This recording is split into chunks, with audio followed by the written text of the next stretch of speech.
Naniniwala ka pa ba sa kulam at barang? Isang karamdamang espiritual na tao lamang din ang may lalang sa tulong ng itim na salamangka. Hindi katang-isip ang kulam sapagkat maging sa ibang bansa, ito ay talamak at patuloy pa ring kinatatakutan. Una na nga sa southwestern Germany, Würzburg, Nepal, Papua New Guinea, Ghana, Africa, Brazil, Saudi Arabia at maging dito sa atin sa Pilipinas. Kaya naman sa videong ito ay bibigyan ko kayo ng mas malalim pang pag-unawa sa mga bagay na ito, partikular na sa mga insekto o hayop na maaaring ginagamit pala sa pangkukulam laban sa inyo. Kaya kung feeling mo ay kinukulam ka na, maging mapagmatyag dahil baka isa sa mga babanggitin ko ang ginagamit na pala sa inyo at ang videong ito ay para sa iyo. Hello, what's up? Your best here. Ang pangkukulam o kulam ay mahirap ng paniwalaan sa panahon ngayon, lalo na sa modernong panahon. Subalit sa maniwala ka man at sa hindi, ito ay patuloy pa ring nagaganap, partikular na sa mga liblib na lugar o nayon dito sa atin sa Pilipinas. Mayroong karamdamang pisikal at karamdamang espiritual na kadalas ay hatid ng mga taong may masamang balak sa iyo sa tulong ng itim na kaalaman na maaaring nagpasalin-salin nga sa kanilang salinlahi. Ang karamdamang espiritual gaya ng kulam ay hindi kailanman malulunasan sa hospital, kundi sa tulong rin ng mga espiritual na manggagamot kagaya ng faith healer o albularyo. Halimbawa ng senyalis nito ay ang kapansin-pansing pagbagsak ng katawan, pamamayat, pananakit ng tiyan na wala namang dahilan, pagkatakot at pagkabalisa, hindi makatulog ng maayos sa gabi, at minsan ay may kung ano-anong tumutubo sa balat. May ilang pamamaraan na ginagamit ang mga mangkukulam o mga manggagaway sa pagsasagawa ng mga bagay na ito. Isa na rito ang effigies o paggamit ng mga puppet o manyika, spell, potion, herbs and spices, kandila, bato, at mga maliliit na kasangkapan sa kusina, at gayon din naman ang mga insekto. Ang mga insekto ay kanilang ipinapadala o inuutusan upang bisitahin ang taong paglalaanan ng ritual.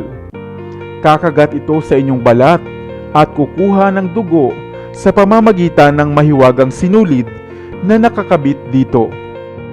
Patuloy itong mangyayari at habang patuloy ngang lumalala ang inyong kondisyon. Kaya naman narito ang listahan ng 8 insekto na maaari nilang ginagamit. Number 1, duhit. Number 2, langaw. Ito ay kakaibang langaw at kadalas ay malalaki. Number 3, tipaklong o grasshopper. Number 4, iwi o scorpion. Number 5, alupihan o centipede. Number 6, moth. Number 7, bukbuk. At number 8, uok. Kaya naman kung naisip mo na ikaw ay ginagawa na ng masama o kinukulam at saka makita mo ng madalas ang mga insektong ating nabanggit, ay mag-isip ka na dahil baka kinukulam ka na ngang talaga. Maaari kang magpatawas. Tingnan ang inyong mga daliri sa hiniliit kung ito ay pantay o kaya naman ay magpatingin sa magaling na albularyo.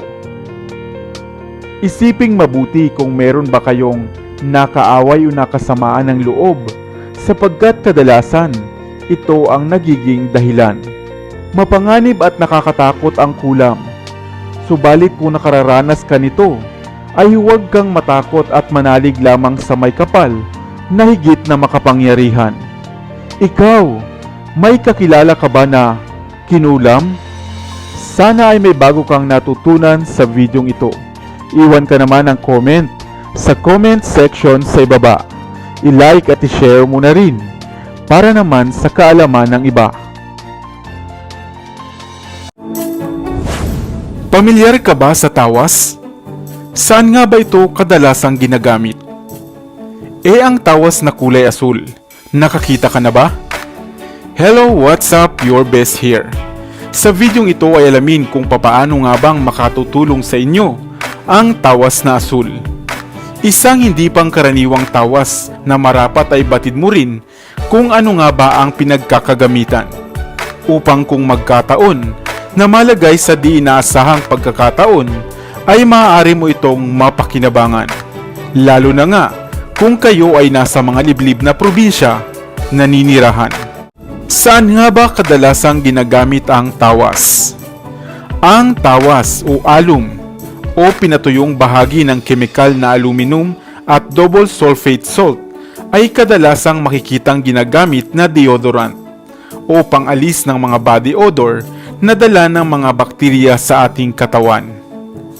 Maaari mo itong ikuskus o irab sa inyong kilikili o sa paa o kaya naman ay durugin bago gamitin. Subalit mayroon din palang isang uri ng tawas at ito ay ang asul na tawas o blue alum. Isang espesyal na kulay bughaw na tawas na bibihira lamang makikita. Subalit para saan nga ba ang tawas na ito? Ang blue alum o asul na tawas ay karaniwang ginagamit na pangontra sa mga kulam, barang o mga usog. Gaya ng puting tawas, ang asul na tawas ay pantapoy din ng mga masamang elemento sa paligid. Kung kaya naman, mainam na ibalot ito sa isang pulang pouch o sisidlan upang magsilbing proteksyon. At isa rin ang blue alum sa pinakamabisang lunas sa mga nalason o ang tinatawag na hilo sa ibang probinsya. Lalo na nga kung kayo ay mahilig dumayo sa mga kapiestahan at gayon din naman sa mga nabasagan ng palipadhangin. Ang mga taong tinatamaan ng hilo ay madalas makadarama ng pananakit ng tiyan, pangingitim ng mga kuko, at ang pakiramdam na animo kayo ay naupos na kandila. Kadalasan ay dinadala agad sila sa mga albularyo upang ipatingin o kaya ay isinusugod sa paggamutan. Subalit kung batid ninyo kung papaano ito lunasan gamit ang blue alum ay maaari mo nga itong mapakinabangan. Kumuha ka lamang ng isang baso ng maligamgam na tubig, lagyan ng isang kutsarang langis ng niyog at pigaan ng 3 buo ng kalamansi at isang budbod ng asul na tawas. Ipainom ito sa nahilo o napalipad-hanginan upang mailabas nito at maisuka ang anumang masamang nakain nito. Bagaman ang tradisyonal na pamamaraang ito ay hindi pa kilala at kinikilala ng siyensya, ito ay labis na epektibo, lalo tigit kung kayo ay nasa malalayong lugar. Ikaw, nakakita ka na din ba ng asul na tawas? Sana ay may bago kang natutunan sa videong ito. Iwan ka naman ng comment sa comment section sa ibaba. I-like at i-share mo na rin para naman sa kaalaman ng iba. Dito na sa Best TV, tayo ay matuto, utak mapuno ng bagong kaalaman. Dito na sa Best TV, tayo ay lumibot, lihim na mundo ay ating matuklasan. Dito yan sa Best TV, dito yan sa Best TV, dito yan sa Best TV. Sapagkat lamang ang laki may alam, dito yan sa Best Tara TV. bes, sabay-sabay tayo na matuto, pagkat dito sa mundo lamang ang siyang marunong. Ating utak sa linan ng panibagong